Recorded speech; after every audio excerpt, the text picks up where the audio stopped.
District Library Agreement Committee meeting to order. It is Monday, April 16th, 2012, and it is 7:10 p.m. In attendance, Mr. Wallace, Mr. Clark, Mrs. Pomeroy, Yes. Mrs. Gaffney, Mr. Leginski, Mr. Haven, Mrs. Himber, Present. Mrs. Rose, Yes. Ms. Meredith, and Ms. Surinck, our attorney, is not here this evening. If everyone would join me in the Pledge of Allegiance. I pledge allegiance to the flag of the United States of America and to the republic for which it stands, one nation, under God, indivisible, with liberty and justice for all.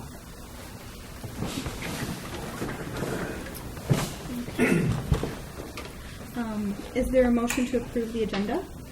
I'll move to approve the agenda as presented. Second. Okay, and all in favor? Aye. Any opposed? Okay. At this time, we will open the floor to public comment. We do have a few people in the audience. Does anyone have anything this evening? Okay, seeing none, we'll move on. Into the regular business portion of our agenda. First of all, I would like to thank everyone for serving on this committee. I would also like to thank Janet Coughing, who is the Secretary of the Friends of the Library. She is taking our minutes this evening. She's off camera, but she is diligently over there making sure that everything is recorded, so thank you, Janet, as well. The first thing on the agenda is to review the Open Meetings Act.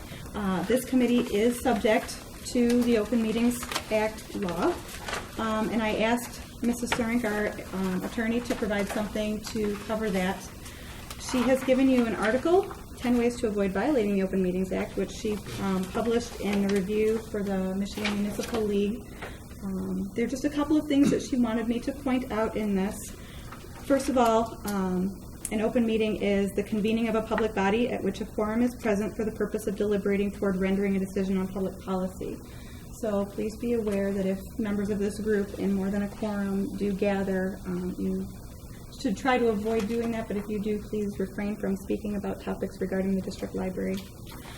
You will notice on our contact list at the bottom, there is a district library committee listserv.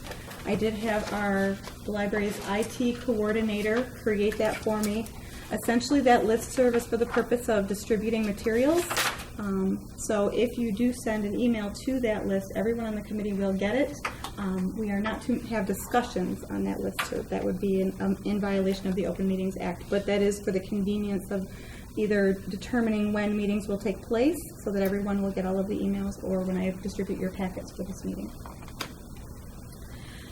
Posting of the meetings to follow the Open Meetings Act, they will be posted at the library, at the Independence Township Hall, and at the city offices. We are recording these meetings. They will be on the public access channel, and the DVDs will be added to the library's collection so that the public may check them out using their library cards. And then posting of the meeting materials can be found on the library's website under our reestablishment page. Are there any questions regarding the Open Meetings Act? Okay. The next thing is a discussion of our timeline. Both the City Council and the Township Board have seen this timeline. In December and January, we presented to the Township Board. In January and February, we approached the identified communities, which would be the City of the Village of Clarkston, and discussed the possibility of creating a district library agreement. We have formed a committee of the district to create a district library agreement, and we set a budget to pay for the legal fees. March, April, and May of 2012, this is the time in which we will be, with the assistance of a library law specialist, be creating this agreement. That's what this committee is for, is to draft this agreement to take back to both the municipalities. In June, the governing bodies will be, hopefully, if all goes well, will be asked to pass a resolution in order to create a district library. The paperwork is finalized, and then it needs to go to the state librarian, Nancy Robertson. She has 30 days to review and ask questions about this agreement. The absolute final deadline that we can get this material to Nancy Robertson is July 15th. It must be finalized by that date, because in order to fund a district library, we do need to put a replacement millage on the ballot to replace the millage that the library is currently being supported by. Excuse me, but you said it must be finalized, means she has to have reviewed it by then and passed We on have it? to, no, we have to finalize it and have it to her in order for her to have her 30 days. That's our deadline, our drop dead deadline. So that she can have her 30 days to approve it, because by August 28th, millage language will need to be written and submitted to Oakland County Clerk in order for a millage to be on the ballot in November. Are there any questions about that timeline? Right now, we're still doing pretty good. Okay, very good. That was easy. This is going to be a short one. Julie, may I ask, Certainly. when will you anticipate having a library law specialist? What she would like for us to do tonight, she created a memo, and that's, you're leading right into the next piece. The discussion of the provisions required by statute. Essentially what Answer Inc. did was provide for us a memo of the process by which you create a district library. And what I have given you tonight is part one of that memo. Those pieces that are required by statute. She would like us to work on A, B, C, and D this evening. She would like to then have our responses to those where we think we are. She will create a draft of a district library agreement. We have a draft from 1992, but some of the law has changed since then. So it's a good starting point for us, but we couldn't just go to the state librarian with a copy of this, Gotcha. even if we loved it as is. But there are a number of pieces in there that will give us a place to start. She will create a draft, and she would like to meet with us next week, and that was one of the things that we'll talk about at the end of the meeting, is the possibility of having a meeting next week. Okay? And we can tackle that in a little bit. Okay. So if we go to the forming a district library memo, the first thing on her list, letter A, is the name of the district. Now, after the enactment of Act 60 of the Public Acts of 2005, the name must include the word district. So moving forward, we could simply name the district Independence Township District Library, or we could look at what happened in 1992, which they were, I believe, looking at Clarkston Independence District Library. And on that note, I'm going to open the floor for conversation. To me, it would seem appropriate to make it the Independence Township District Library. It seems easy and clear. Seems to fit. I don't know from a sort of marketing standpoint or whatever, because it's been the Independence Library forever. I agree with Bart, but so much else gets subsumed in the name Clarkston because of the school district that it might just be that you'd want to be Independence Clarkston, so it doesn't get shorthand.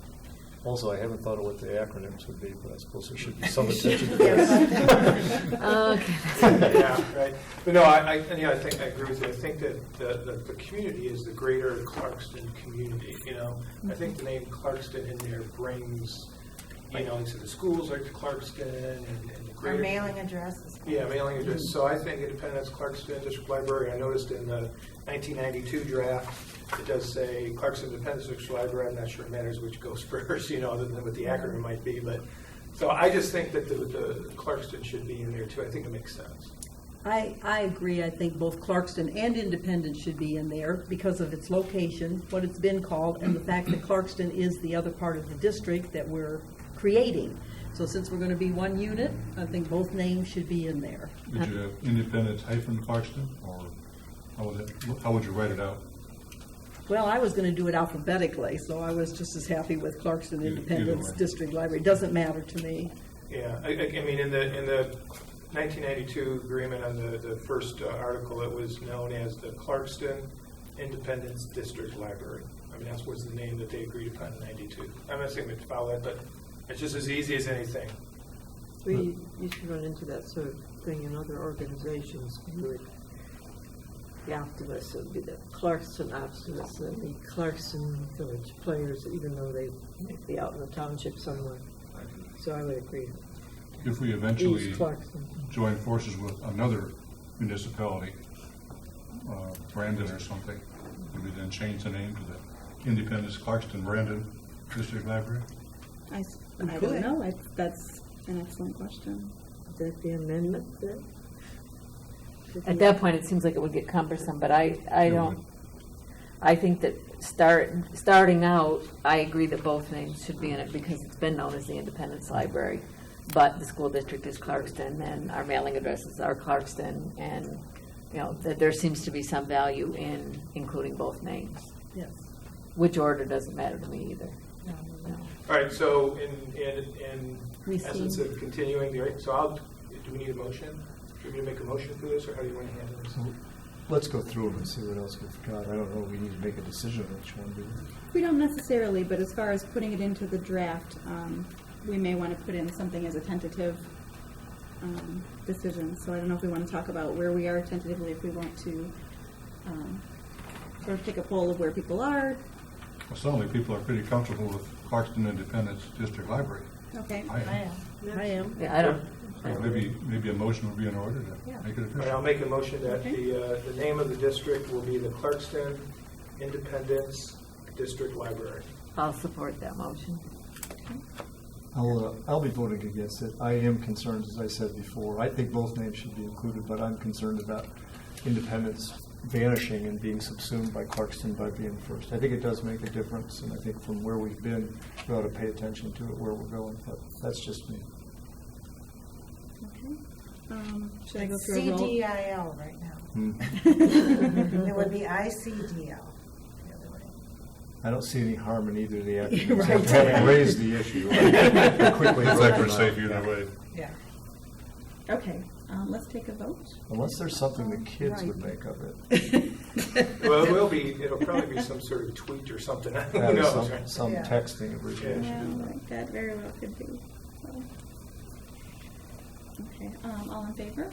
Aye. And opposed? Opposed? All right. Okay, the second item, this one should be very easy. The participating municipalities, we'd pretty much already determined that these would be the two that we would start with, unless somebody wants to make some sort of a comment otherwise. Okay. I guess we'll go through the same procedure. Do I have a motion to? Well, but, so these will be the legal boundaries of these two entities, Yes. as opposed to the mailing address boundaries or the Right. school boundaries, which are broader than both Absolutely. of those computers Right. combined. And we do not have at this point, we don't have the authority to take over any of those because they're all spoken for by other libraries in this area. So we are I surrounded. understand. I just want to make that distinction Mhm. clearly. Yep. Okay.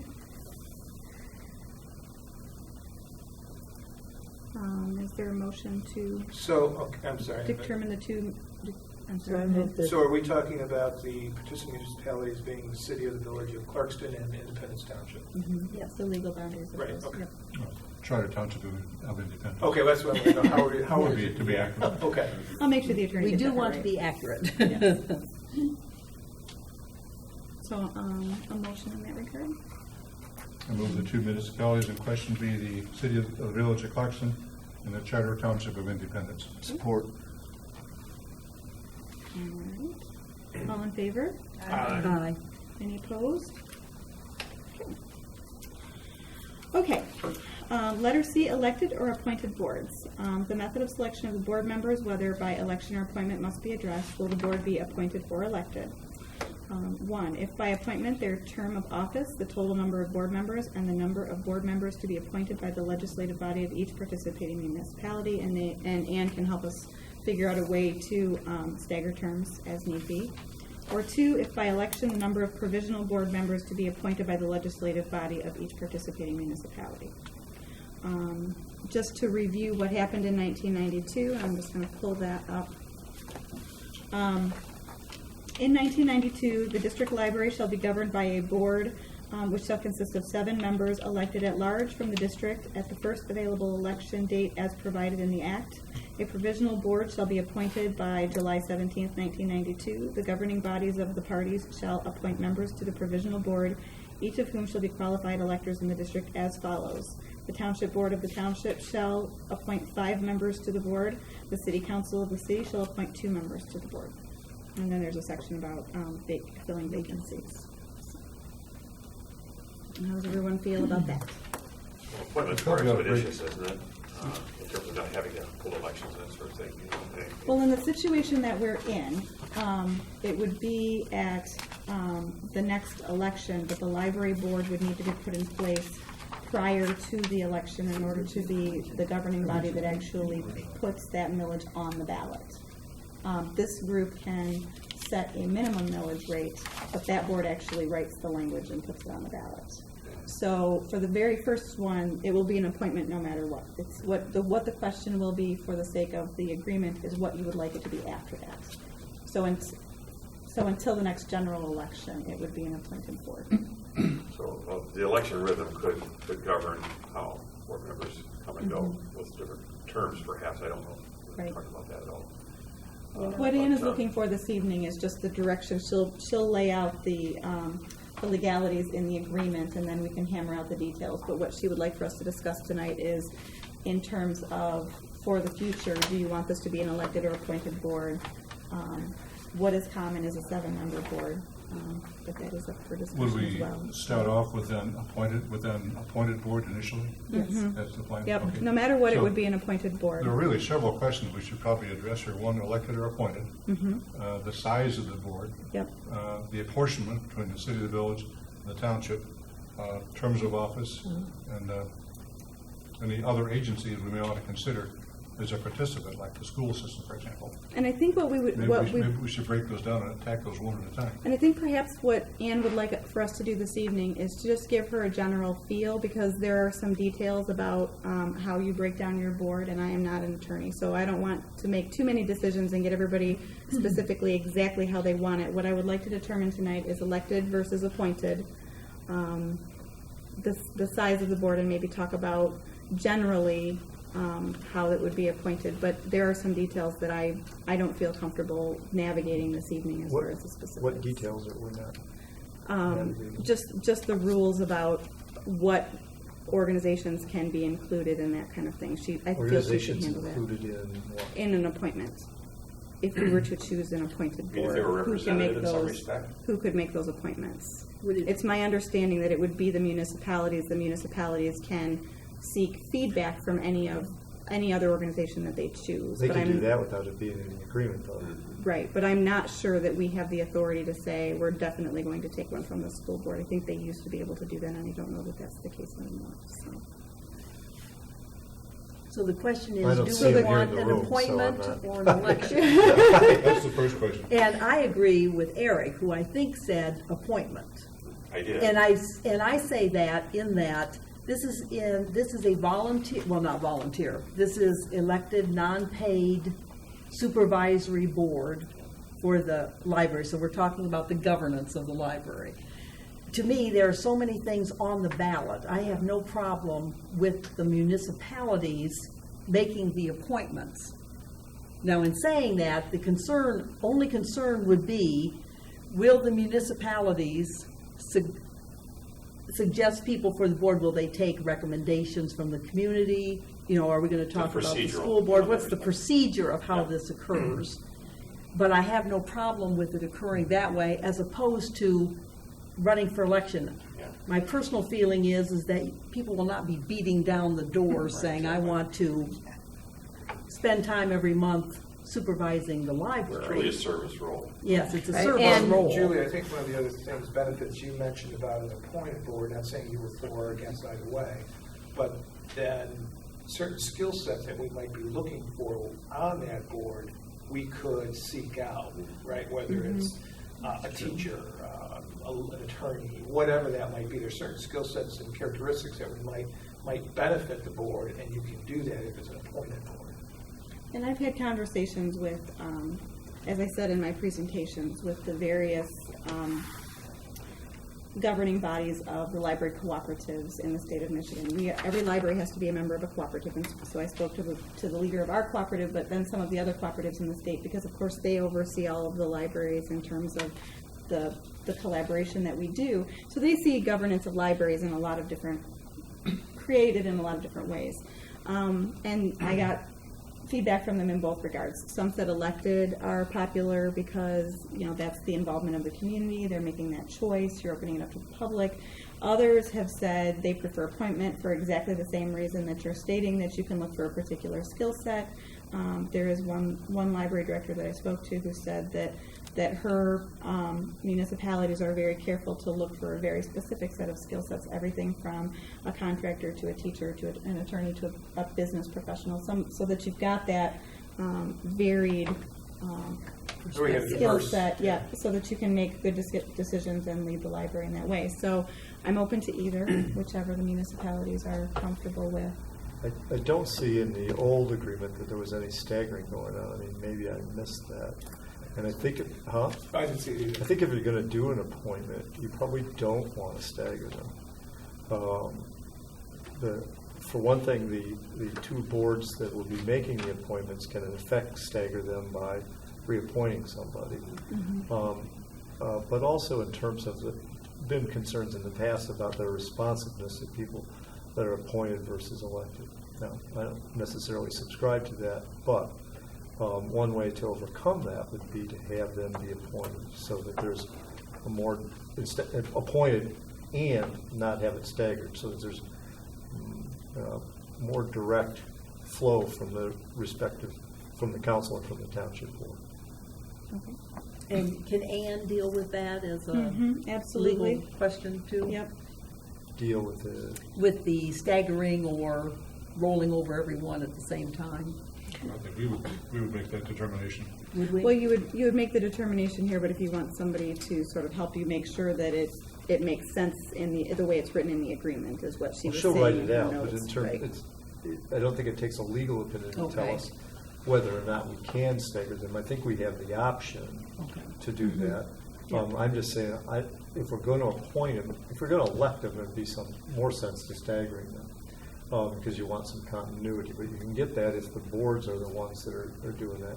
And yet, at a minimum, you'd have the perception of responsiveness if everybody's up at the same time. So you don't have a situation where you're having a majority of this library board that isn't going to be up at any one time. So you can change the way the board is reacting to things. I don't know if that's going to happen. Right. You said a minute ago people aren't going to be beaten down the door, but I've driven through communities where you see the typical political sign, except it says for library board right on it. They're buying Yeah. signs and putting them out. Well, they would have to if they're elected. Well, they would if they were. Well, what that indicated was that there was enough interest going on that there was a contest. Right, that they weren't running unopposed, because Yeah. if I'm running unopposed for a position which probably doesn't pay anything or very little, I'm not going to spend a lot of my money to get elected. Right. That's all I'm saying. And I agree with you, the value in staggering is continuity, because I have served on a number of different boards, and if you get a lot of new people at any one time, they don't understand ethics requirements, they don't understand fiduciary requirements, and to me, those are like the most critical thing. But as long as as long as we're likely to have some experience at any given time, and unless we have like totally renegade people who all need to be replaced at one time, in which case, But then you'd have somebody who could make that decision in the board and council. Right. Could go either way with it, say, well, wait a minute, they've gone in completely the wrong direction.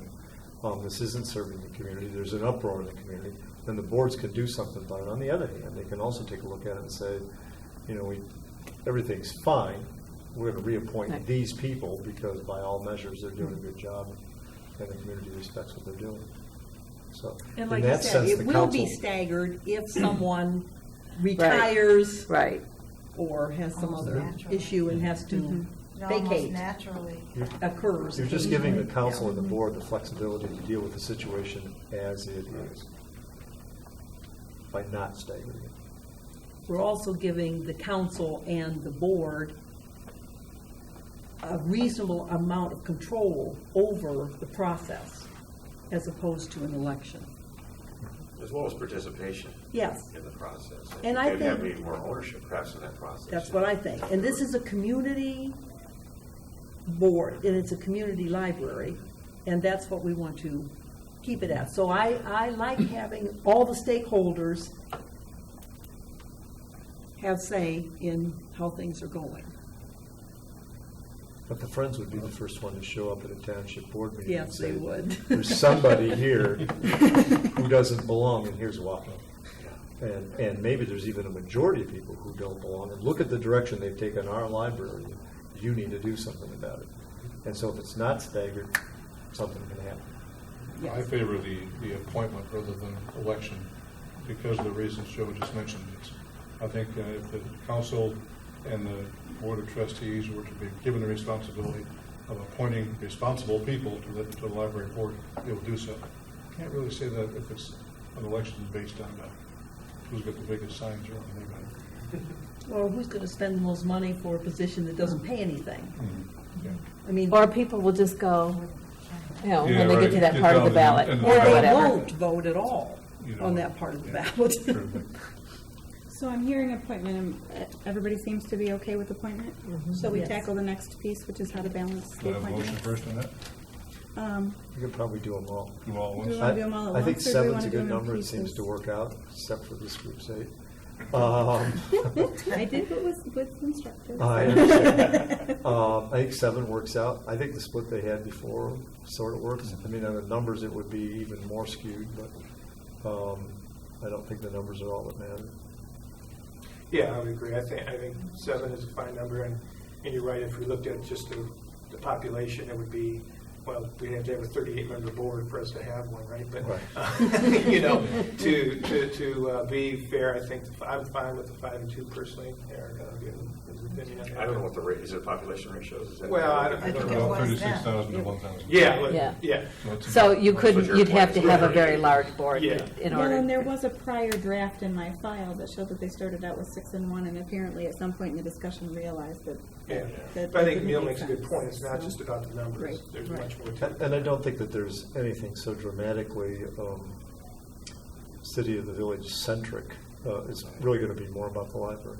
Exactly. One of the things that Anne pointed out to me and wanted me to point out to this committee is that while we sit at this table and it is a township and a city coming together, the mere point of creating a district is for everyone to come together. And so and I'm pleased that we're not getting sort of an us versus them, but that will, as the course of a district library unfolds, will disappear more and more over time.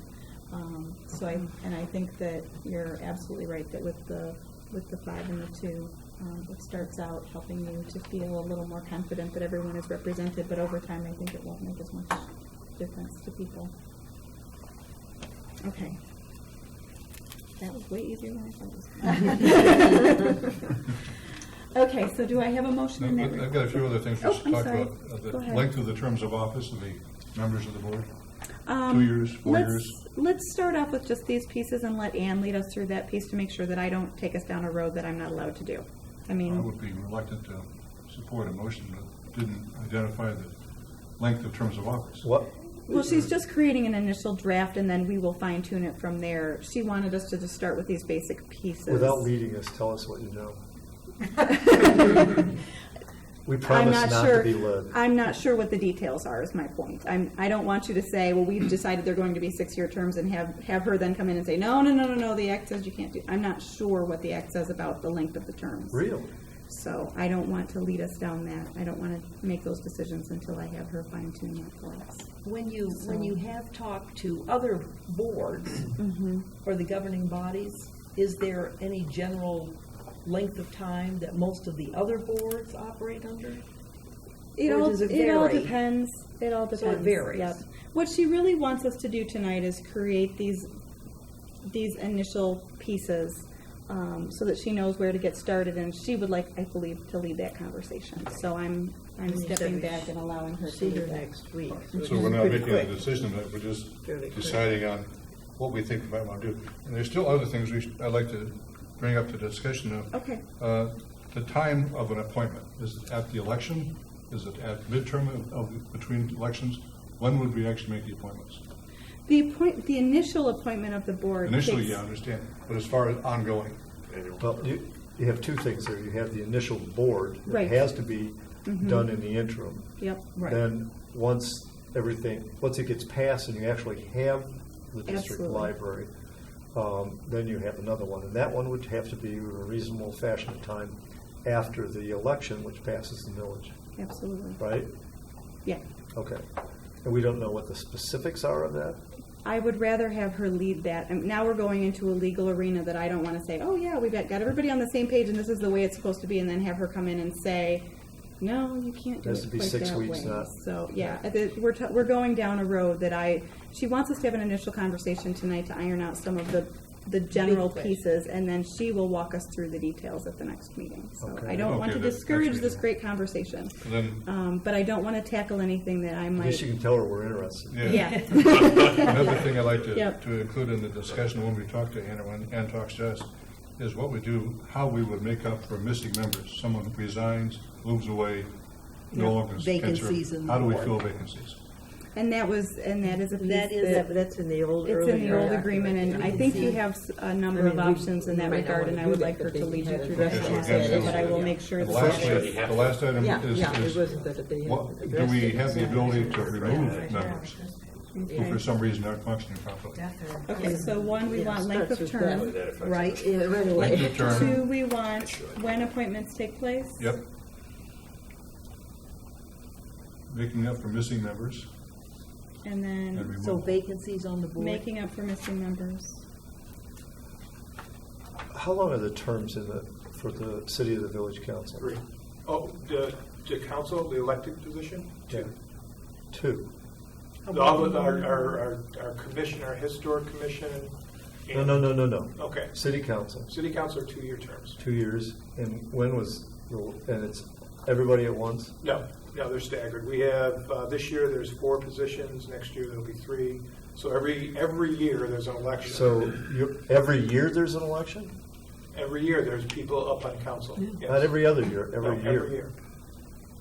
Because it's only a 2-year term, right? So last year, we had 3 vacancies we Right. voted for. Gotcha. Wow. Julie, just a question in regard to Bart's point earlier. If it is Ann's preference that we cover A, B, and C completely tonight, one of the things she did ask for, and maybe this is for her own information in trying to prepare a draft, was if by appointment their term of office, and we've covered already the total number and the number of board members to be appointed by the legislative body of each particular municipality, but in terms of the term, she might want that feedback. And again, it's discretionary, I think, or advisory at this time, right? We can make those, finalized yep, we it, can but- have that conversation. At this point, I would say let's not put it into an official motion. Oh, I I'll see. tell Okay, her, well, it's because fine. I don't want you to have a motion on something and then have her come in and say, nope, sorry, you can't do it that way. I wonder, do we want need her- motions for all this? Anyway, this is conversation, helpful conversation at this point, you know. I mean, it just does being tend, it does tend to bring things to a head, and I was just saying to Bart, whatever motion we do on the things we're being allowed to decide, that we should make it subject to reconsideration depending on new information. certainly. So that would be one way to sort of. Bart's bringing up a lot of points, though, you know. Cement those things. Right. That need to be. I would say this about the length of terms, just so we, I mean, even though you can just not pay attention to us for a moment, we'll talk about it anyway. We just won't decide. Initial discussion. Well, let's That's why I asked go the ahead and question have the about the initial city discussion, council, I'll and make since you're up sure. every year, that makes it a little bit awkward, but I would say that I think the majority of this group is going to be appointed by the township board. I think it should be done, set up so that it's done, however you do it, in a year that is likely not to correspond, or often will not correspond with the township election. Agreed. Okay, And so you Given its own definitely focus is would what you're want saying. to- 3 years would mean only every 12 years would you be having this occur in the same year as an election. And if we started out from the gate, this all passes, and let's just say that January 1st, you're appointing the first full-fledged board for the district library. So, and you may even want to do it sooner, but no, you couldn't. But you would be starting with that township board appointing it, and if you had 3-year terms, the same board would be looking at it again before they left office, because they're in for 4 years. So that would give them the opportunity at 3 years, I think, to make a correction if necessary. And they and the community will have had more experience with it. Yeah, that's Just some things to think In about. our I do think for the continuity, that 3 years. So you're thinking 3 years. Yeah, 3 years. In our, 3 years might be best. I go on that. Yeah, I think it's a good point. And our, you're right, with our election being every year, I think it's a little, you can't, how do you factor that in there, Nope. right? You can't. But our appointed positions, like the Historic District Commission and our Planning Commission, are 3-year terms too. And when are your elections typically? I'm sorry, I know it means I haven't been paying attention to them, but I. Well, it's November. Yeah. Okay.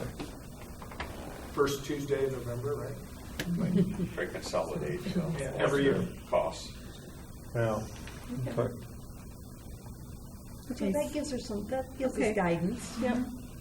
So we're interested in 3-year terms. I think 3 years is a good number. It gives Okay. people time to learn the position. Because, And interact with the constituency. Right. And the community. Right. so, And it might not turn some people off who might think 6 years. Oh, yeah. Where am I going to be in 6 years? right. Mhm. So I think it sounds good to me. Okay. On the removal, I suspect that she's going to tell us what that is. Yeah. Because there's going to be a standard Well- established either by statute or by common law as to where we get to before we can remove somebody who's been appointed. Well, and to she's office. written a lot of these, which is why I've not written any, so that's why I would like for her to lead you through that, because she knows a lot of different options and may be able to, based on the conversation you've given her so far, pinpoint what it is that you might like to have. So I have a question, and this is just more kind of my own curiosity. And is there training of any kind for people that become a board member? Yes. On this? Because Absolutely. I know for our own situation, we need to do some better training for some of our own commissions. And so I didn't know if somebody were to get on this board, is there training that they need? Would that be part of it? You have to have this training. If you don't take it within a certain period of time, you wouldn't be part of the board. How would that be? And this is probably a question for maybe. It's more of what you're asking is more of a question of the determination by the individual library. But what successful libraries and successful library boards do is, first of all, there are books on how to be a good library trustee and issues of, as Jan mentioned, issues of ethics and fiduciary responsibility and those kinds of things. And we have those books in the library, so anybody interested in being a library board member could read them ahead and know what they were signing on for. The Library of Michigan does have information out there for these trustees. The two library law specialists both offer a class that they come in and they speak to the boards, so that would be something that I would be in favor of doing.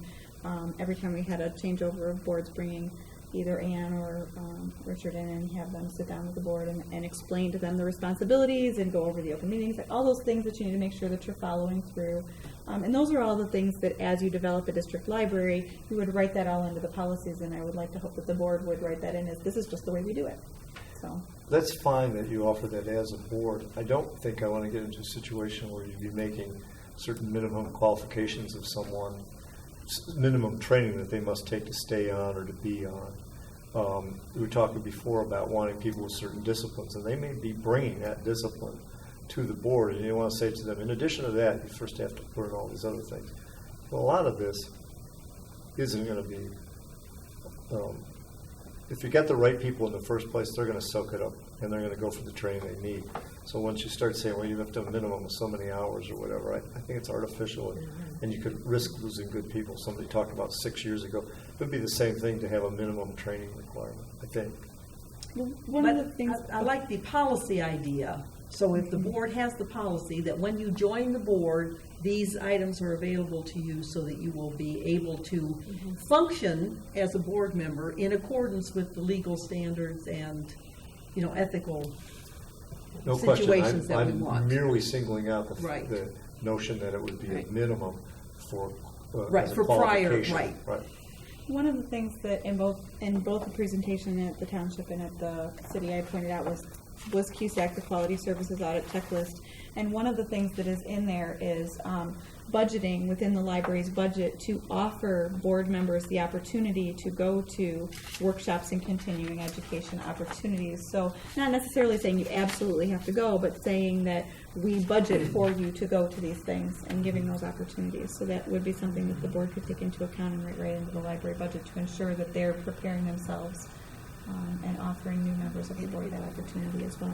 You're saying that is your expectation that budgeting would be made? That's the Okay, budget wait, proposals that I made, I did ask for that. That was one of the things that I wrote in there, was budgeting not only for the library staff, but also for the board that's in charge of. Continuing education. Yes, good.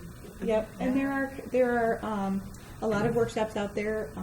The Michigan Library Association offers workshops. The Friends of Michigan Libraries offers workshops that are both for library employees, but also for trustees.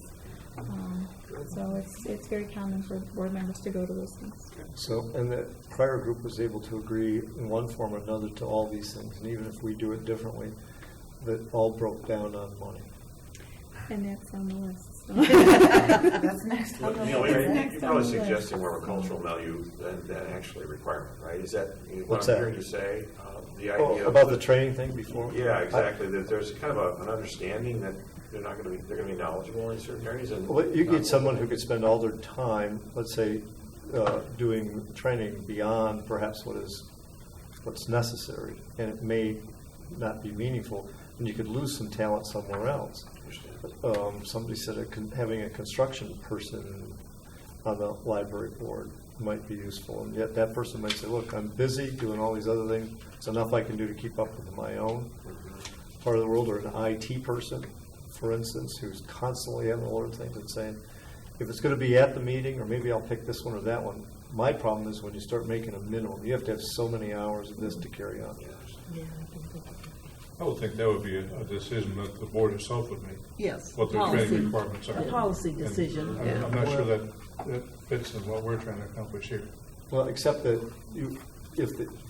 if somebody came up for reappointment, you wouldn't want to say, well, I'm sorry, you didn't get in your 100 hours or whatever it is. Or you're looking at the Yeah. appointments. Yeah, you're looking further down the line. Right, and saying, well, you didn't get in your time. Now, I can see that as a board, the board may have somebody come in, like law library specialist or something like that, and put on a 15, 20-minute presentation. That's fine. And actually doing the training or making it available or having the budget for it is terrific. But to say to somebody, you cannot be reappointed unless you do all these things, I think you're going to lose the possibility of some diversity of talent. I would totally agree with I that. agree with you. Yeah, well, and that's what CUSAC was saying in that line, was that you want to make it available and you want to give them the opportunity to do that and make sure that the money is there. That, as you said, that if you wanted to bring in the library law specialist to do a presentation on some specific topic, that you would be able to do that. Because these are unpaid board members, and you don't want them to feel like if they do want to educate themselves further in order to be able to do a better job, that they would have to pay for that out of their own. Are they unpaid? Is that a statutory provision? It's required that they're unpaid? Yep. Yes. Okay. But I don't agree with making it a criteria that a person has X amount of training. Right. Right. Right, we Right. all agree. Right, I think everyone seems to be encouraging on the training same is page. wonderful. Making it available. And making it Make it available yes, is, mandatory now. right.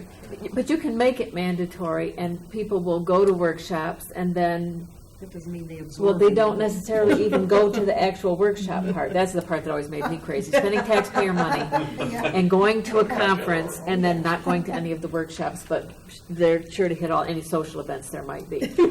So, you know, Cynic. oh no, I have I seen know, this I know. happen many times. And, you know, so you don't want to, You don't think it's happened with any members of the township? my experience is not in the township. I have only lived in the township for a few years, but I worked for the city of Pontiac and I served on boards for the city of Pontiac and, no, I'm just Enough saying. said. Money. Well, in some Okay, so respects, we it's- live in a fishbowl, you know, a board would live in a fishbowl. You know, Yeah. they're viewed by Yeah. their public Right. and so on, and the matter of decorum and culture that they develop among themselves is a knowledgeable one. It's not a ignorant, you know. So I understand the letter of the law versus the spirit of the law here. Yes. You know, what you're, I Exactly. think, bringing to the fore. So we're in favor then of making these workshops available. Absolutely. And making the information easily accessible to the board members so they'll do a better job. I don't know that making the training available Take a is little something to exception to write that. in. I don't think it's this board's Purvey responsibility to do that. I think that should be done by the board that gets Right. appointed. We just don't want to, I agree with you, we just don't want to impose that there be minimum qualifications. That's all I'm saying. Okay, right, okay. Now to the tough one. Yeah. Okay, so I think at this point, instead of making a motion, because I left so many things open on this one, let me go over quickly one more time what it is we've talked about. We've talked about 7 members, 5 from the township, 2 from the city appointed. And what we would like Ann to go over is length of term, although we're interested in 3 years, when the appointments would take place, making up for missing members and removal of members. And we did talk about the possibility of making training available, but I don't think that necessarily needs to be written into the agreement. That's notes for my own purposes. Just no minimum qualifications. We don't want to see her putting into our draft no Right. minimum qualifications. So that note I made for don't think I myself. heard you say no to staggering. Yeah, it's on here, not staggered. I'm sorry. You're right. I didn't say it, but it is on here. All right. Okay. And the issue of removing board members, it seems likely that the board itself could have some in their policies too, likely to have something in terms of either asking someone to resign or removing them from the board if they don't attend Of course, meetings. they can always ask. But I think you're right. It may not lie with the appointed body. It may lie, or it might be both. But I'll bet there's something in the statutes that's going to cover that. At a minimum, to set a pretty high standard before you can just remove something. Right. There would have to be malfeasance or something, or total disinterest. I never come to a meeting, then, you know. Well, Woody Allen said half a life is just showing up, right? That's what he said. Okay, so moving on to the next piece is the budget issue. I did do a presentation about potential millage rates, and that is in your packet. I guess tonight, really all she's looking for, well, let me go over what's on here. Of the amount of money to be stated in the annual budget pursuant to Section 13, the percentage to be supplied by each participating municipality, if nothing, it should state that it is nothing, as follows. 1, will the participating municipalities contribute funds from the general fund? If so, how much? Will any participating municipality continue to levy in an existing millage? And essentially, what I have presented thus far is that it would be the district library going forward with a millage for the purpose of running the district library. Part of what you're seeing in this budget issue is how the library will be supported until that new millage is voted in and the point at which the money starts rolling in order to support that library. So one of the things that could be considered that should be discussed is maintaining the library's budget in some way up until the point that there is money coming from a new millage. For example, the township can continue to levy the current .691, and the city contract could remain intact until the point at which the new millage takes place and the money is there to support the library, and then in the agreement you would write the dissipation of that money. It's really hard for us to have any meaningful discussion about that, it seems to me, without knowing what the timeline is when they're actually going to be in effect this district library, the one we didn't want to discuss with us yet. I think maybe we could talk about the ultimate question on Right. some of these things, but in terms of that transition, Well, we'd have to be looking square in the eye Yep. of what the transition requirements are. Well, and tonight's conversation is really about potential millage rates for the district library, but I didn't want you to read into what I just read out loud and say, well, you know, you're talking about a millage for the library, why would we continue to levy the millage we have? And I agree. And the contract, that was just trying to clarify But that that's part. merely transition. Right. One millage goes away the minute the other millage goes into effect, right? So There I guess was I a- don't see the conflict. There, there. well, there was a legitimate question about 'Cause we don't have a date. writing into the agreement the contract with the city, that once there's a millage in place, the city is no longer responsible for that contract and how that would all. Well, but number one, we still don't have the transition date or understand Right. that transition to be making those decisions or even have a meaningful discussion about it, I don't think. Well, I'm not saying it needs to be discussion, I'm saying I'm just letting you know that that's what it means in that statement that's there. The discussion this evening is about the potential millage rate to All support the right, library. fine. So we're not discussing it. You were telling us we're not discussing it. I'm telling you what this particular statement means when I read it out loud. Okay. Is that's a piece for down the road, but for tonight, it's I'd be I interested guess in I the still millage rate. don't and fully what it's like. understand the issue that Neil's bringing up, maybe clarify. If we continue the existing millage and contract until the new millage is in place and is generating funds, why is there concern? What am I missing here? Well, because we don't know that. In other What words, does it matter? It does matter, but again, we really can't have a meaningful discussion until we know what the statute lays out, how that transition goes. Then we have to look at, when do the levies occur? When do they have money in the coffers that they ordinarily would plan? Now, you'd hope that one would end the same time the tax bills are going up. But I don't know if in the November election this passes, whether the December tax bill goes out with the old township millage on it, Right. or the new district library millage on it, because I don't know what that transition date is. So, And that's, I'm just putting it out there that it's a down the road discussion that we need to have to figure out. Tonight, we should talk about the millage that will support the library, but at some point, we will have to have the conversation about how the Transition. library will remain supported until that Okay, millage so takes continue effect. there. That's Okay. All right, mostly what I was, that's I'm sorry, I didn't mean that's for it to be confusing, but what I was trying to say, she put it in at this point, and we're not really ready to talk about it tonight, but put it in the back of your mind, we will have to have that conversation down the road. Gotcha. Because if the millage just disappears and the new millage, we haven't started actually bringing in the money yet, there's Just nothing for the library to approving the function on. millage doesn't get the money Exactly. into. Exactly. Julie, I have Oh, a the break- question. Oh, go ahead, Nancy. Well, in this 25-year-old document, they address that. Right. So And it we'll means need- we will be addressing it also. We will be too, Yeah. and but she wrote it into this Oh, you're particular just saying where she statement, and I put read it. it out loud, and I didn't want people to think No. that Okay. we absolutely have to talk about it tonight, but we will have to have that Yeah. conversation and determine how that will go. Okay, absolutely. So Julie, I have a question. It says here in annual budget pursuant to section 13. I don't know if I missed something, but what is section 13? Section, it's all just part of the district library law, and she just gave me this exactly as in her legalese as she would Okay. state So it. it's nothing that I No. haven't have section 13 No, to look at? we don't Okay. No. we weren't supposed to see. No, that's not what I meant. Okay, so generally what she was trying to do this evening was to get us to come together and start the conversation and find out where we might have some sticking points. This is all going very, very smoothly, so I'm not running into sticking points that I thought that I might potentially be running into. But what essentially she did was put me out here and say, okay, get them together, get everyone talking, so that when I come in, if there are sticking points, you've had an opportunity to find out where they are, so that we're not paying the attorney to sit here and listen to us figure out Maybe- where the issues are going Are to we be. at money? I mean, you've got money here, and you identified this as transitional. Last time this whole thing failed, my recollection is that it's the difference between 1.25 and 1.75. Yep. Okay, so I see you got a couple of other issues here on the next page, but it seems to me that the money issue is the money issue.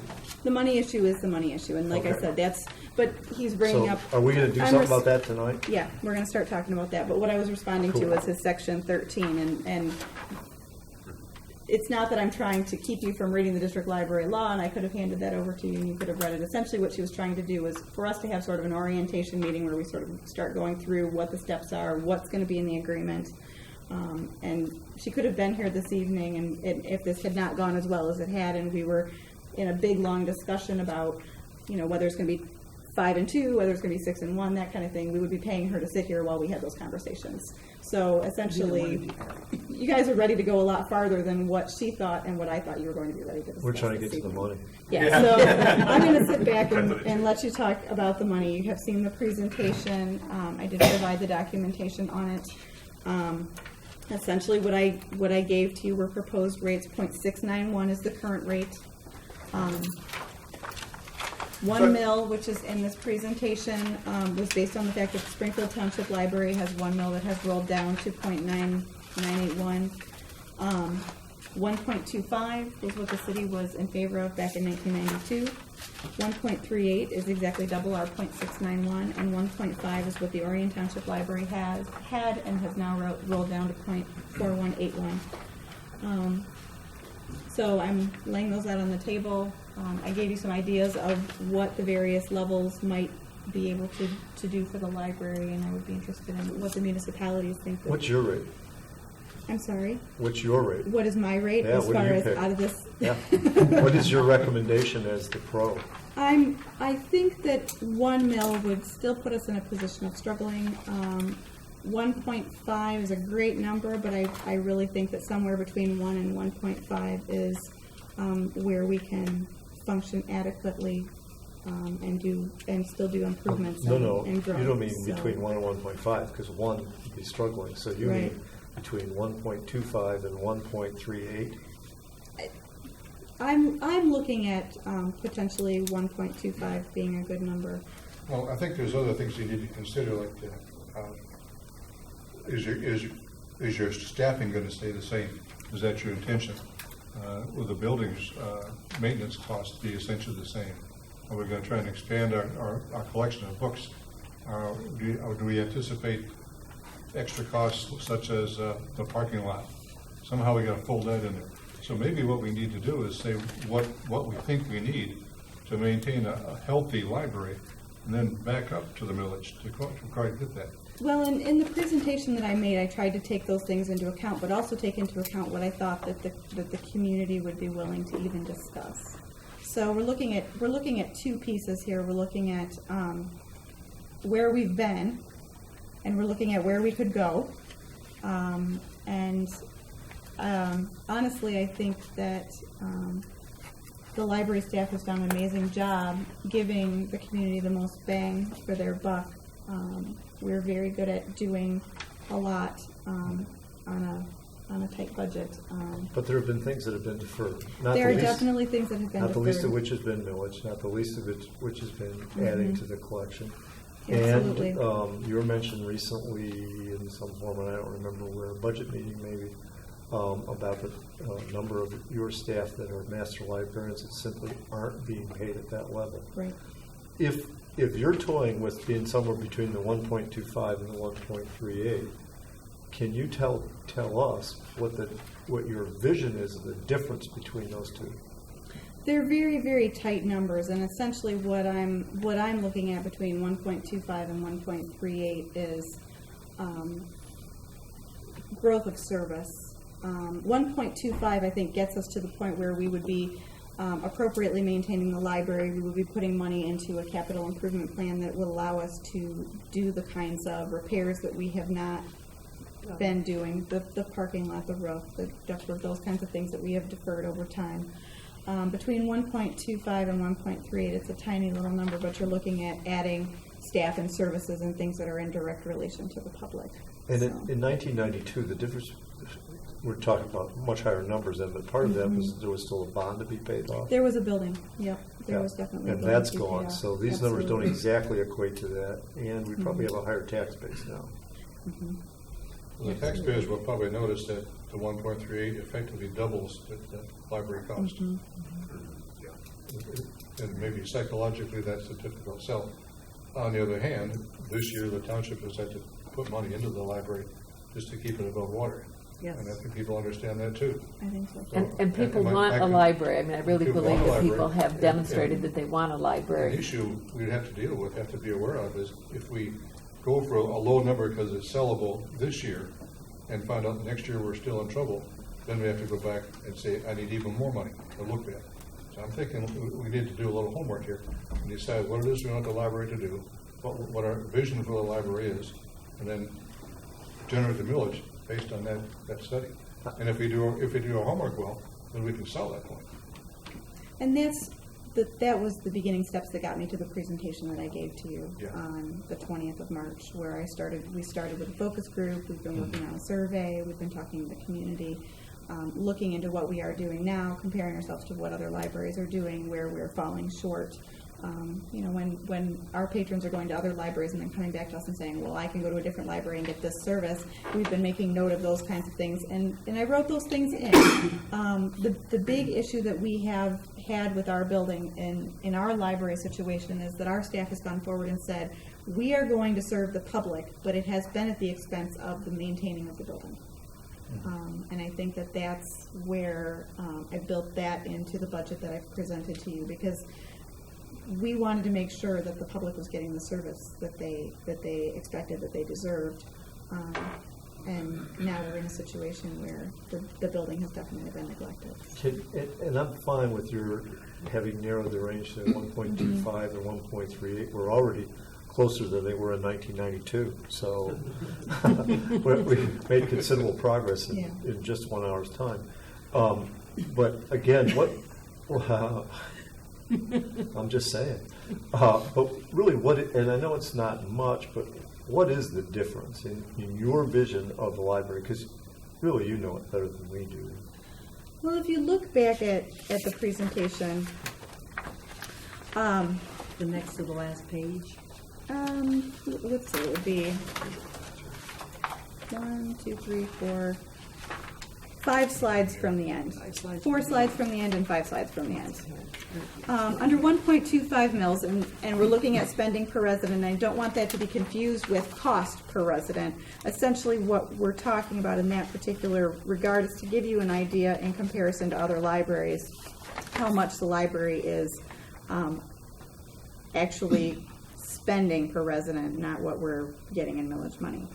But looking at 1.25, it does get our collections budget up to 10%. We had talked about CUSAC. CUSAC puts 3 different levels, 7%, 10%, and 12%, being essential, enhanced, and excellent levels. 10% puts us at the enhanced level, which is a solid place for a library to be.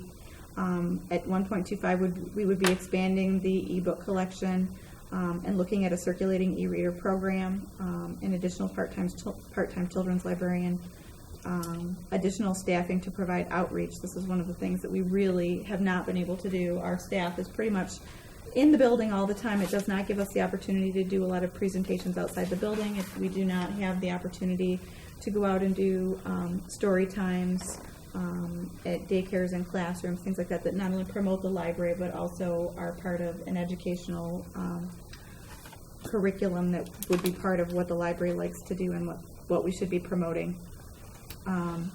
Additional program budget to accommodate expanded children's programming for larger scale events, things that we can't do. We can do story times, we can do activities on Saturdays, things like that. But what we're not offering is a big event like Battle of the Books, which is something that takes a lot of planning and a lot of kids are involved. We do our summer reading program, but summer reading program is the one big event we do every year. And being able to provide more classes and programs to promote lifelong learning. So that's the 1.25 mil rate that we're looking at. At 1.38 mils, that takes the spending per resident up to $57.78. That takes the collections budget up to 12%. That's, according to the CUSAC measures, that's up to the excellent level. Increased technology funding to provide, for example, video conferencing in the meeting room, electronic message boards throughout the building, and an expanded capital savings plan. So that would help us to sort of plan for the future, look at in terms of what is the next building going to look like. The next building, not necessarily a new building, but an expansion of the current building. Someday down the road, we may want to expand the building. We have a nice piece of property. We have some space around it. There would be an opportunity to expand the building. Well, Julie, as the community that's what the grows. expansion savings plan is under the 1.5. A capital savings plan that would not only allow us to look in terms of maintaining the building we have, but looking to the possibility of. You know, I looked at the 1.5 mil block here. Mm-hmm. There's an item called expansion savings plan. Yep. And that's what you're talking about.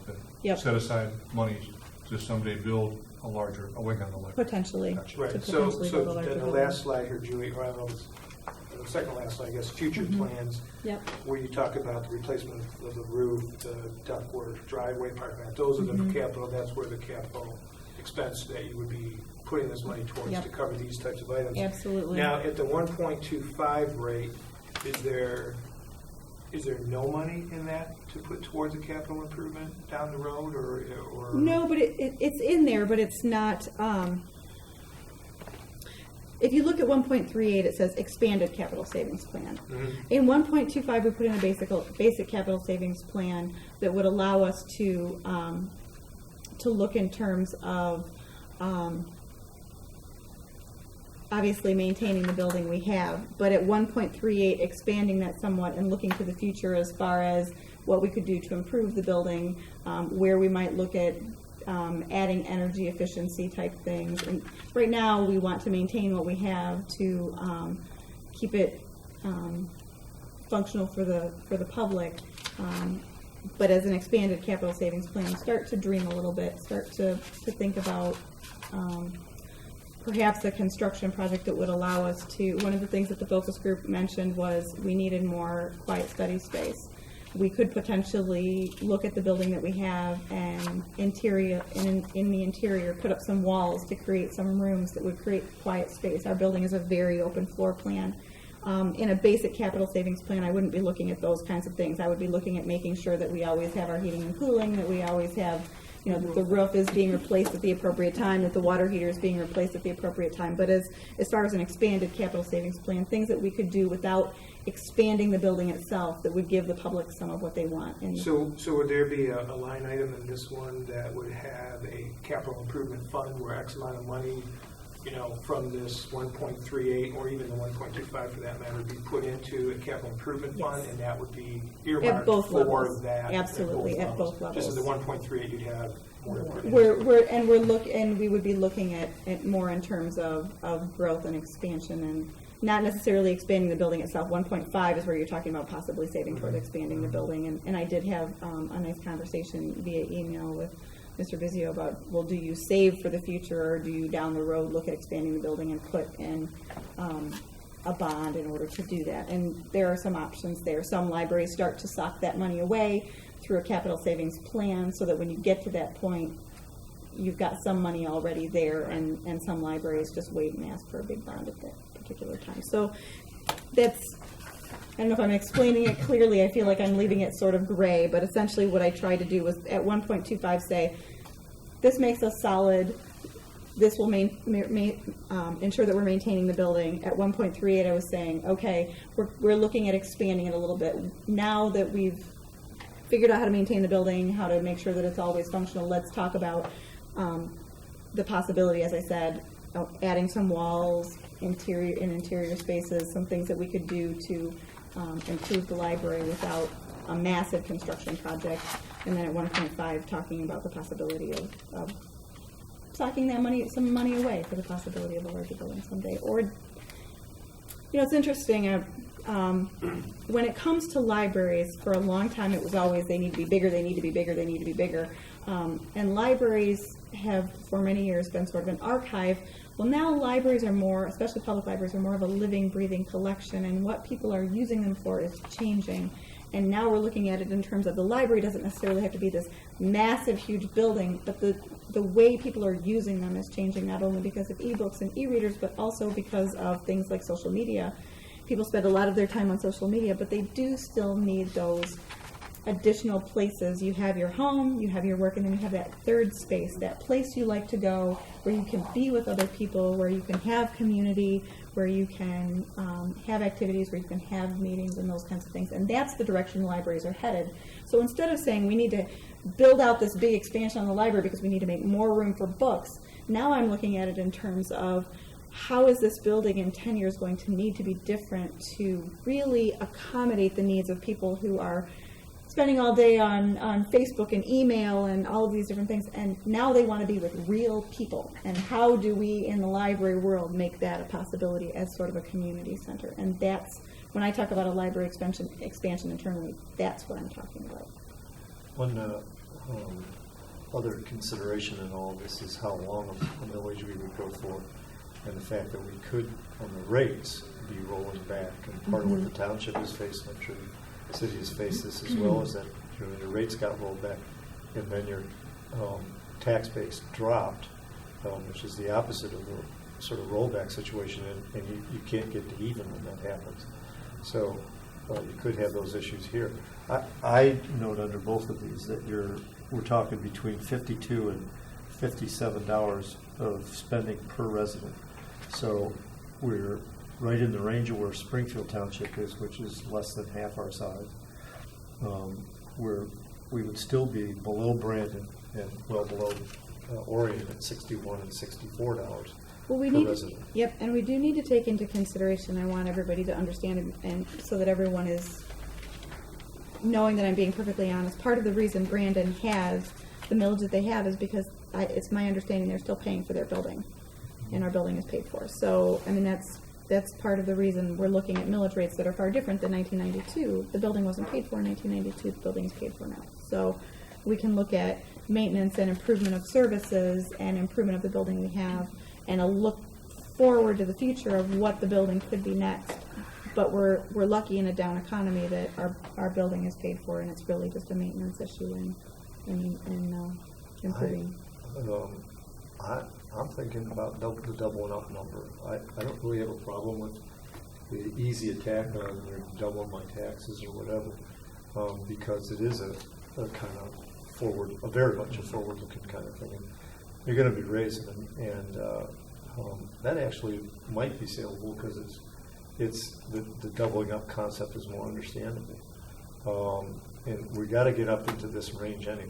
So now you're starting to talk about decimal, I have hundreds. Right. I have two issues. One is we have more data now. When they were doing this in 1992, I'm not sure how much data had really been created. Julie's done a good job of sharing with us what surrounding communities are doing. I don't believe that was a big part of the equation in 1992. And that helps residents get a better idea of where we stand with the surrounding communities. The other thing that I, as a friend of the library, want to get rid of is these 4-year millages. Most libraries do not function on getting a renewal millage every 4 years. Do you know that? No, what would you propose, longer? Like a 10-year millage? Yes. Well, one of the problems with that, though, is, and I suppose you could still go for an increase, but if over 10 years, the rollback can hit you harder and harder. And Okay. at I'm least just when it saying, comes let's back not up- do it every 4 years, because that necessitates a lot of work even just for a renewal. It's common actually, if you look at the statistics from the state of Michigan about library millages, there are very few libraries in the state of Michigan that renew their millages every 4 years. It's usually 6, 8, or 10 years. And the reason that they go with those slightly longer amounts of time is because essentially you renew a millage, and then before you know it, you're already, you kind of take a year off, and then the second year you're looking at it going, oh, okay, our millage is going to renew in another 2 years. We need to start talking about educating the public about the importance of the library and reminding them why we renew the millage. 4 years is such a very, very short amount of time. And especially when you're talking about the Friends of the Library, who always take the forward lead on educating the public about the millages, every 4 years they're ramping up, and that's money that they're spending out of their fundraising in order to make sure the public knows the importance of funding the library. So I definitely would recommend something 6, 8, or 10 An years. advantage of the 4-year or 8 years that it falls synchronized with the national elections. I think Yeah. that's important. And that's absolutely. I would favor 8 years. I could live with 8. So Julie, on the, some of these opportunities here of the provide video conferencing, meeting rooms, electronic message, there's opportunity if we were to do that to even, and I don't know if you do this today, maybe you do, but to have it be a revenue generator for the library, right? Absolutely. To be able to rent those rooms Yep. out for meetings, conferences, video calls, things of that nature. So that could be a revenue generator for the library as well to make some money if you were Absolutely. able to have that.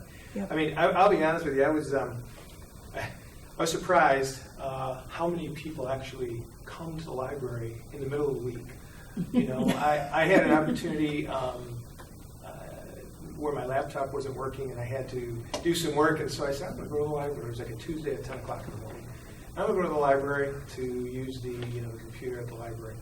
And I figure I'll be the only one there, how crowded. I was amazed how many people were there on a Tuesday at 10 o'clock in the morning. I mean, it was amazing. So the library is definitely a very near and dear to people's heart, and I think the improvements that we can do with this, including, I think the important thing is this capital improvement fund for the future, because there's going to be needs, right? You're going to have Absolutely. all of these things on this list are things that are, they're just when are they? It's not if, it's when will they happen, right? When are you going to need some of this stuff?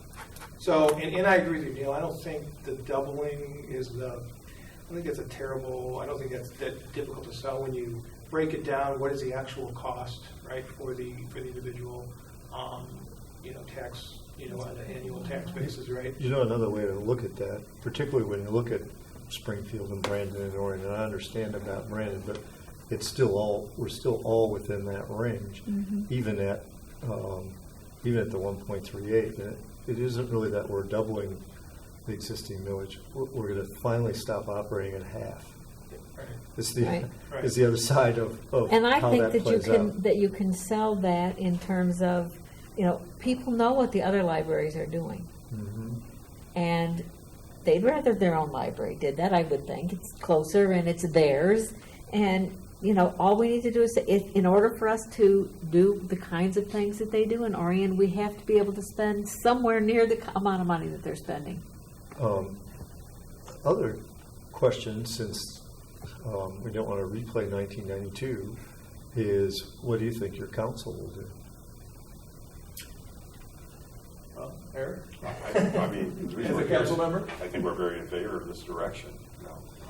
I mean, on the millage number. I mean, they were having a very much in favor of this direction discussion in 1992 and broke down on the. Of course, the other interesting thing is that this is about not halfway, but it's a compromise between the number. And I know they're not the same because of the building payments, but we're between the 1.25 and the 1.75 from 1992. But I think a real key consideration for us is not just what it will do and how it can sell, but whether it could sell at the board and the council. No, that's a good point. And I think, when Julie came in, I think you saw the council very favorable to the library, getting this together, right? The district library, putting it together, creating this committee to get started. So I think very much in favor of doing it and understanding the financials that Julie has put out. So, I can't speak for everybody on council, but I think that, we explained correctly, and to your point about comparing it to the other libraries and what you need to do and how you have to function and what it brings to the community,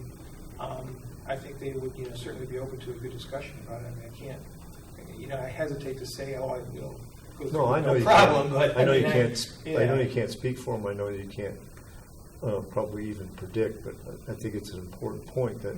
But and we've got a situation at the township board that you don't have, and that is that we're all up for re-election at the very same time we're talking about raising taxes. Sure. Well, 4 of the 7 are up at the council too. So. Okay. There More you than go. half. All right. Yeah. It's somewhat a question of constituency too, not just so much the council's disposition themselves, but the populace, Mhm. where they are, and to the extent that we represent that ethos, that's in our community. What I'm interested in, Julie, is sort of the business model that you're suggesting. Going forward, looking at a business model for a library as opposed to more of a civic organization. And you're suggesting social media and an ambiance that the commercial bookstore environment has created, and Starbucks has done too with their overstuffed chairs and their. Right. It's become a living room of our culture that doesn't have necessarily family cohesiveness, and so it becomes a domain in which there can be a tremendous amount of energy, of people coming together, And I know when I look at your situation there with your collection taking up most of the space you have, we talk about expansion, but I see limitations for expansion unless there's a commercial aspect of this, and beyond taxation and taxable, the ability to raise taxes, also the ability to raise revenue. Joe mentioned rental of rooms. That's certainly one way of doing that. But I think you find something like a Starbucks in the middle or something like that. You create a whole different ambiance. So I don't know. I mean, I'm way out here. I know, probably beyond your own business model or ability to create a business model. But I could just see it in a community being It a actually social has. center. I've been in libraries a pretty long time, and my husband was a cook professionally for years, so I do understand the restaurant industry. I also worked in the restaurant industry. The issue with trying to place something like a Starbucks in a library is that what has happened, and a number of libraries have tried it, what happens is that people come to the library for the purpose of using the library, not necessarily for the purpose of getting coffee. And a lot of times those food service entities cannot survive. And what happens is the libraries often end up subsidizing in order to be able to offer food service as an option for their patrons. So when I first got here, I actually started looking at that, and I started talking to some of the larger libraries, Southfield, Rochester, places that were doing that, Farmington. And essentially what happened is the novelty wears off very quickly. And people still come to the library and will occasionally buy a cup of coffee. But because the profit margin on food, coffee and donuts and things like that especially, is so very, very low, you have to sell a lot of coffee in order to make money at that. So Rochester used to have a contracted coffee cart, and the company moved out. The Southfield Public Library, their director informed me that the contract that they have with the person who runs their cafe, he has asked for the rental of space to be reduced twice by nearly half because he can't Sustain himself. because he can't Yeah, sustain himself. I hear So- you. I feel the tension. so- Yeah, I know exactly what you're saying. So and it's hard for me because having been in that industry, having a husband who's been in that industry, I love the idea. I am Yeah. totally in love with the idea, but I don't know if we would be able to support it. I understand. We're kind Have you of heard of, drifting away from the initial topic Right. of what we're headed with. Yeah. Yeah. But to get my 2 cents in worth on this discussion. Okay. I'm not in favor of government entity competing with private enterprise. Right. And I think if we're going to compete with Starbucks or compete with Borders, we've missed the boat here somehow. Well, and the issue when libraries bring in those is to create a draw. Well, to make it And it doesn't comfortable, always work I'll out go that along way. with that. Yeah. As far as setting up an Independence Township coffee shop, I would not support that. But that was the initial idea when they started doing that. Not only does it bring in a little understand. revenue to kind of balance it out, but what ended up happening for most of these libraries is then it became something they had to subsidize in order to continue to offer that as a service. I understand. Have you Even heard worse of a when really you're- great, successful revenue-producing thing that a library does? It's difficult for libraries to produce revenue because at our very heart, the idea is to pool the money and provide services for all.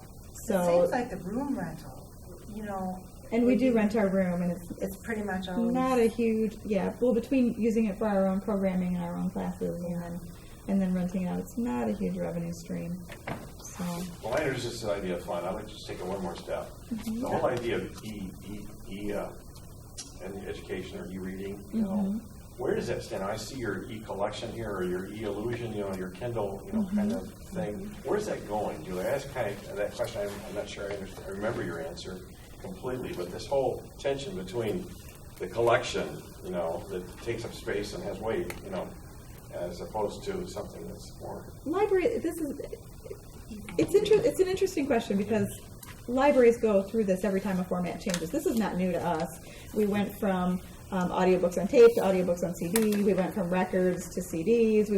We're used to format changes, and this is not new to us.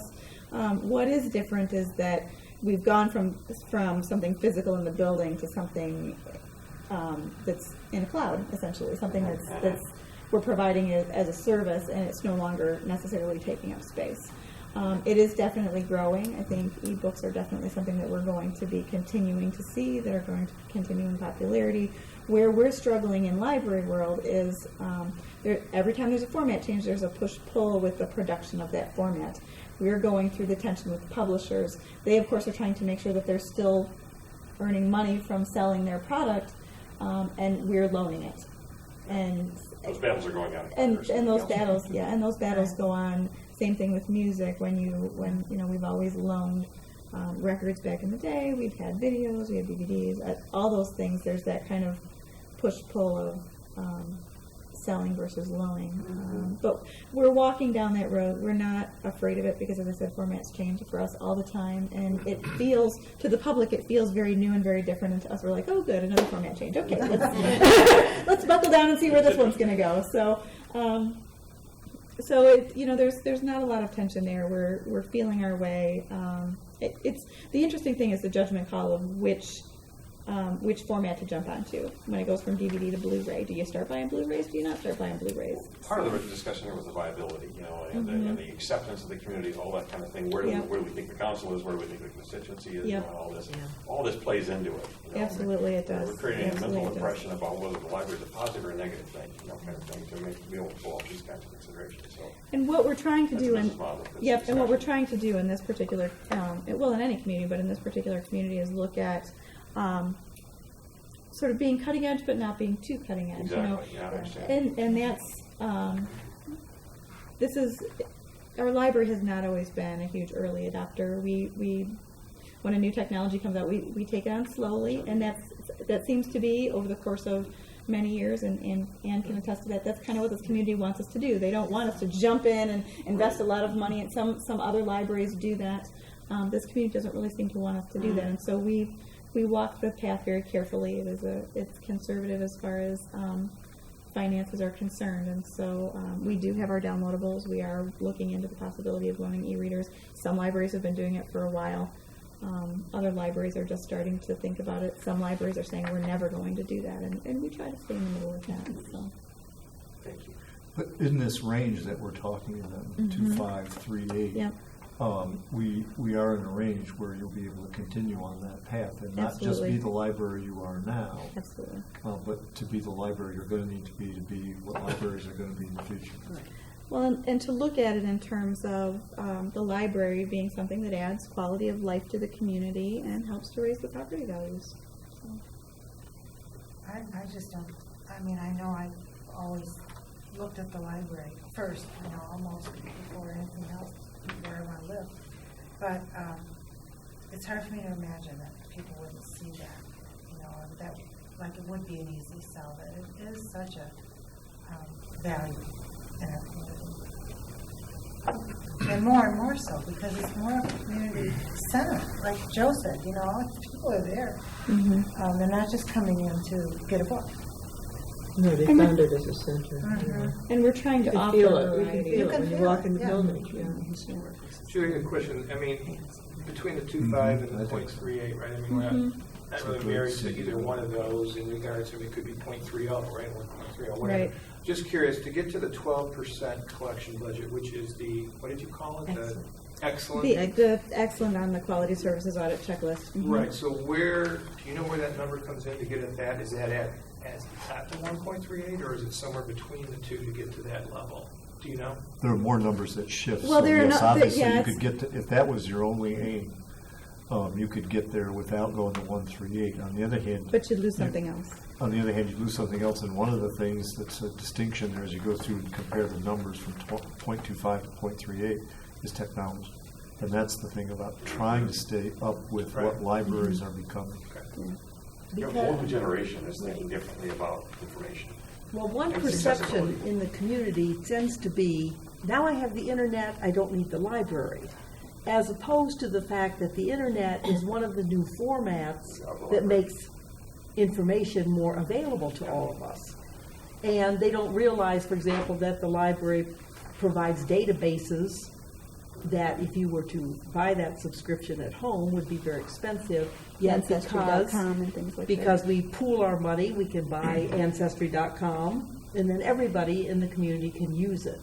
So I think part of our educational effort is to help people realize that the internet is one of the tools, but it is not the only tool. Right. And nowadays, we don't get those questions, the simple questions. Now you get the more advanced questions that need that kind of comparison and analysis I of just how wonder to what to extent I use use that the state information. library as a perhaps a point of reference, but from the standpoint of advertising, for example, the kinds of things you're talking about are services rendered, that are perhaps not well known by a constituency, by a public, and things like if you could, you just watch Who Do You Think You Are, kind of thing on television, not realizing your local library could get you into Ancestry.com or cheaper than you got to pay the tariff yourself. So, And these kind of things are really interesting. Well, and that's absolutely what we're talking about. The jargon that I use in here is outreach. And that's the point at which, when I'm saying outreach, I'm talking about the library staff is so busy helping the public within the building that we don't have the ability to get out into the community, to do those presentations at civic organizations, to provide PR out into the community, more PR out into the community. I'm to just let saying, people know what generally we speaking, have. though, does the State Library Association, for example, do advertising campaigns and so on Oh, about abs- libraries in general? you know, Absolutely, yeah. And the services Absolutely. rendered thereby. So. Yeah. Do we, But there's more that we Well, need and to we've do had, locally. we've had presentations at the Township Board, which of course been televised for people to understand the library, and the statistics Julie has provided us, particularly at budget time, have been very enlightening. The shifting ways in which the library used. I got told today that libraries are going to be obsolete, and I was able to come back and say, probably not, because here's the other kinds of new things they're doing. The library isn't the library that we all grew up with. Yeah, that's right. But it can still be that place in our lives. We just have to understand it better. And it may be that part of this is the pitch, but I think the Friends and the PAC that was not really associated with the Friends the last time around did a great job of explaining that to the public. I think. So, Yeah. and I- to expand. and I think they That was bought a it. good campaign, the last renewal. They redid that publicity so many times to get it to be forceful, and not too wordy and all that. But they have tremendous people that work on that staff and do all this stuff. They are asking them to do more and more and more because there aren't any more people to do it. And to just keep it at where it is would be where it was last year. So whether we can go for the higher millage, I would love to see that happen. Sounds like we're kind of settling on the 1.38 mils. I'm happy with that. That's what I'm hearing too. Okay. Do we need further discussion on it, or is we comfortable for that as a starting point? I am certainly, I'm trying to push for it here, but I think one of the things it's going to take, though, too, is, again, presentations to the council and board as to why, and the kinds of things that we've been talking about as a group here. It's going to need to come as a recommendation from this group to the respective board and council, not just, because we don't get to decide. Right. So, yeah. But and as the board has. But the because part of we recommend is going to be the most Right. important part of the recommendation. Absolutely. And as the board has pointed out, wanting that information about what happens if we don't do this, what happens to the library over the course of the coming years, and tying it all together. I think we're on the way because we all recognize the reason for this group even being put together by the council and board was the problem with the fact that we couldn't go any higher with the millage, that we needed to break loose of this. So they know that, everybody knows there's an increase coming, or at least the board and council ought to know that. And it was unanimous at our board to do this, unanimous at your board. So, we're not arguing about direction, just the amount. Okay. All right. So I think I have the pieces that I need. Getting back to our agenda and where we've left off. Does everyone feel comfortable with where we are as far as talking with the budget and the millage and that? Okay. I would like to talk about the possibility of selection of future meeting dates, going on to the next item on the agenda. As I pointed out, Anne. Before you do the date thing, there was a bit here on the second page of that issues to be discussed. Oh, I'm sorry. And on the amendment, I don't know quite where this language came from about the 2/3, but I am, not clear on it, whether it's, this could be written better so that if it's going to be 2/3, and I don't really know why it has to be 2/3 for there to be an amendment. If it's a majority of each of, separately of each of, and that needs to be real clear. Okay. But if it's a majority of each of, I think that's enough. I don't think there's anything so sacrosanct about this agreement, other than what the public decides, which is the millage rate. I don't think there's anything so significant that it couldn't be done by a simple majority. The rest of it, I didn't have any issues with it. Just that one, as far as I'm concerned, I don't know why the 2/3. I've seen that in a lot of other things where to amend this, it has to be 2/3. But the most significant thing about all of this is is the millage rate. And that's up to the public. So Right. I think simple majority is going to be fine. When we were talking about responsiveness and flexibility, staggering of terms, this plays into that. Particularly out of the box here, we may find that there's going to be fine tuning and adjusting that needs to be made down the road. So I don't think there's a good reason for a supermajority of 2/3. Okay. Unless anybody else has any sharp.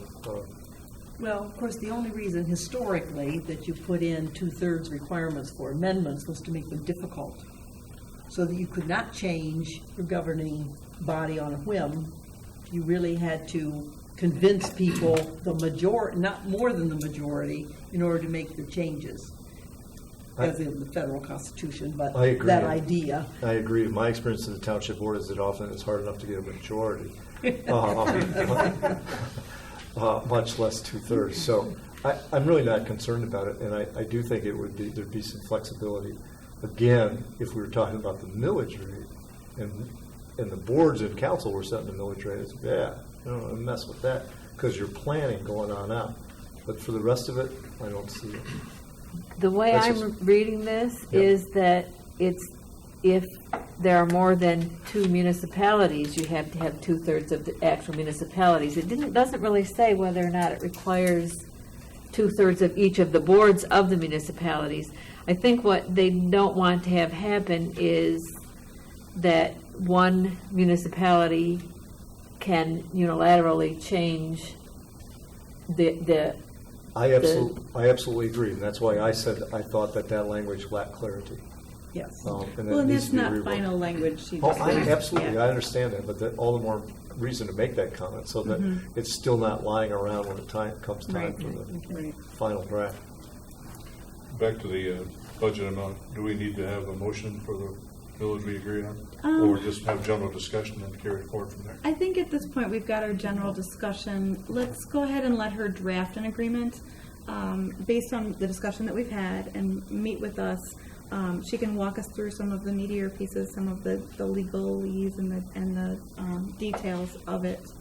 On the millage rate, though, Before we- one thing the lawyer can't do, and what won't be in the agreement, is the because. Right. And you Absolutely. could, from our notes, begin to draft our statement of recommendation on the millage rate, I which think I again, wasn't writing all that.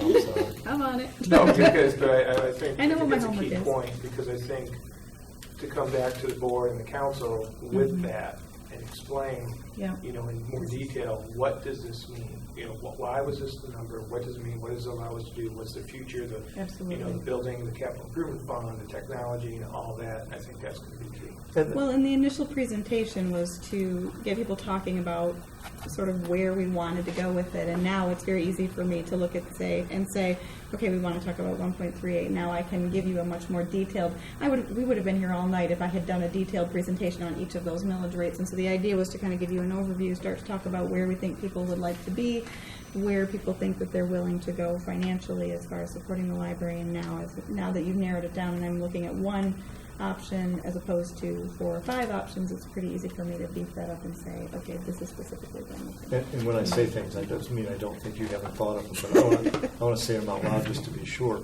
I think too, though, when you do this for us, and for us to adopt a recommendation that isn't just a number, but is a rationale that follows it, that ought to be, and I think you'll glean it from minutes of our discussions here this evening, that rationale starts with this notion that we want to hit the excellence on the collection, and that we want to put our library in a position to be able to adapt.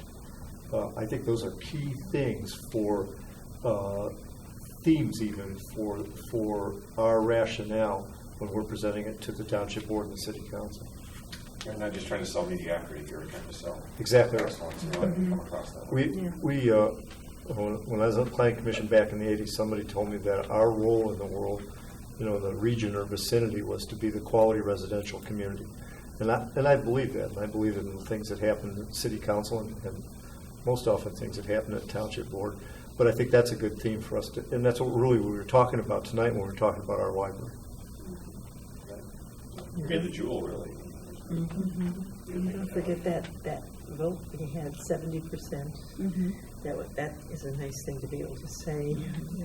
I think I mean, even so people that don't use meaningful, the it library isn't want a in-depth library. discussion, Right. but 70%. That's right. Even if they don't necessarily Even if they go don't, there. even if they don't come to the Oh, well, library, I think they want a yeah, it's library. summertime. And I heard you say that that's like one of the first things you do when you moved. When I moved to Independence Township, I stopped at the township hall so I could get the water bill in our name, and then from there I drove immediately to the library to get a library card. Me too. You know, it's like, that's like a critical thing for me, it's and I think a really lot of from, people feel you that know, way. from toddlers to our seniors, you know, there's. Sure. And we have getting a more demanding public too, even though I've been retired for a while, but I could see it coming, the change in the parenting and the parents' education and what they were expecting for their children. And I see it even more now. I can see it when I walk in the library and hear them talking, and the level of service that they expect from their library. You know, The supplemental education yes, that they're wanting their children to get. They want their children to have it. They expect you to be able to do that. Absolutely. And there was a time when it was much simpler. Well, it's Barbara, fun, always a challenge, you know. Participation in the school system, you know, and it seems to me that you are an adjunct to that Yes. process, you know. Be seen that way, sure.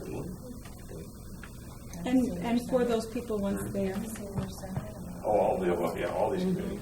and once you've graduated out of the public school system, where you can go to expand your education, At that- whether or not you can afford to take classes at a local community college or that kind of thing. So, absolutely. Nowadays. Nowadays. Okay. I know you were talking before the meeting about April 25th, which is pretty short notice for us, but for It my is, it part, was- if I could be greedy, I'd like it to be at 7:30. Well, let me make sure everybody understands the conversation that we had a little bit before the meeting. What Anne would like for us to do is provide the information that we talked about tonight, and she will draft this initial agreement. She would like to meet with us in a week or so. And so when I talk to her about possible dates, the coordination is the coordinating of this particular room, because we can record the meetings and then televise them, as well as her schedule, as well as everyone sitting at this table. That's pretty complicated, I'm finding. So the date that she is available, that she suggested, was Wednesday, April 25th, which was a date that we had talked about previously. I don't know if that's an available date still for you. We had a couple of maybes. I know Wednesday is not good for you, Eric. But I would like to get this draft done and have a sit down with her, so that then the next meeting could be another meaty discussion where we can really get into some of the legalities of it. She was, as I pointed out, trying to save us money by having us go forward on our own this first night. She didn't want us to go too far, but she didn't want us to she kept keep reining them in, because she wanted us to figure out where we might have sticking points and then have this meeting. Just call her tomorrow and tell her we're done. Yeah. Agreement's ready. This is great. Okay, so let me just go around the table. You said the 25th is okay with you if it were at 7:30. Bart? 25th is fine. 25th. I'll be in Vermont, but Okay. any other date is Okay. fine. Let me pull my- Well, I'd rather be in Vermont. Yeah, let's do it in Vermont. Not with a 2-year-old or 1-year-old. Oh, you're right, good point, yeah. Oh, yeah, no, that's, Oh, I had Marilyn as a that takes all before. the energy And I right out of have, you. And how, are you still okay on The 25th is was fine, okay yeah. with you? How do you feel about 7:30? That's fine. 7:30 is okay? How about Okay. you? That's okay? Okay. Mary, is that okay? It's And- not desirable for me. If I could possibly make it, I'll make it. Okay, I don't well, want- I we don't want will to stand record away. it so that you'll be able to see the That'd be entire helpful. meeting, and I will provide you with a DVD of that meeting. Thank you very much. Same thing with Marilyn, so that you can, so you don't feel like you're getting left behind in the Thank you. discussion. Yep, definitely. Is that okay with you? Okay. How does everybody feel about 7:30?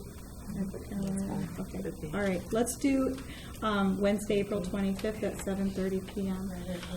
You'll email us and confirm it. I will, Right. yep, I will definitely do that. Okay, I would have a whole different feeling about 7:30 a.m. 7:30 a.m. Yeah, sorry. Especially when you retire. Well, that'd be much easier.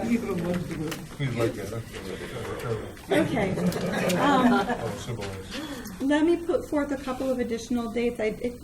We have to sort of plan this process and see how it plays out, but I talked to Beth Lawrence, who is the deputy clerk, as far as the availability of the room, and reserved some potential dates. As I said, this room is the first there's the first sticking point, because it's a very busy room.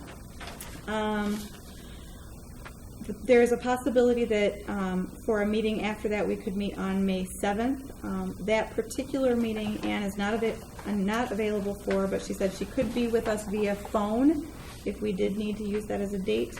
What day of the week? That's That is a Monday. Monday. Monday. And then Tuesday, May 22nd, or Tuesday, May 29th. Both of those are okay with Ann if we were to need her. Start it over again. What were they? Monday, May 7th, Tuesday, May 22nd. And Township board. No, wait, 1, 2, 3. Not according to Nope. my calendar. Nope, you're right. She gave me the calendar with your Just a meetings on it. reflex. Tuesday night, I had a meeting. Yeah, no, sorry, we just want to make sure you have something every Tuesday night. Yeah. And Tuesday, May 29th. Well, we found out that Wednesdays and Thursdays tend to not be good for this group, so then I was trying to hit Mondays and Tuesdays because we don't want Tuesdays I like. Okay, so Any of those I'll just dates go are around okay. the table. All good for me. All good for you, okay? All are good for me. Okay. All good. All good for me. Okay. Yeah, I can do any All of good, those. all good. All good, okay. If you would be so kind as to hold those dates if possible for me, and I will, What did she say? I've got them right here. 7th, 22nd, and 29th. the 7th, the 22nd, and the 29th. At 7 or 7:30. Well, how do we feel about 7 or 7th? I'm open to either. 7's fine with me. 7, I would like I that. was pushing I just 7 a had little. something previously scheduled for the 25th. I'm Okay, sorry. I was pushing 7 because our attorney is coming from Grand Rapids, and Yeah. hate to see her getting home at 3 in the morning or whatever, so. Okay, very good. I did not have anyone who said any of those dates were a problem. No. Thank you very, very much. At this point, those are tentative, though. We don't At really this know that point, we're they gonna will be need all of those. tentative. Okay. I think what I we mean, I will, don't care if we need them all, we need them all, but well, what we will do is on the 25th with Ann, we will figure out where we are in the process, how much work has to be done, and at that point, she'll be able to recommend to us how many meetings she thinks we're going to need. in order After to 3 have meetings, that. she has to pay us overtime. overtime on a rate of $0 an hour is, I know. How much was that? It's the thought that counts. yes, well, Okay, any other points that anyone would like to bring up that I have missed? Anything, okay. Move to adjourn. Did I hear a second? Second. Oh, okay, over here. All right, all in favor? Aye. Thank you very much, I Thank really you, Julie. appreciate it. Thanks, Julie. Nice you. job. Good meeting, everyone. it was a good meeting.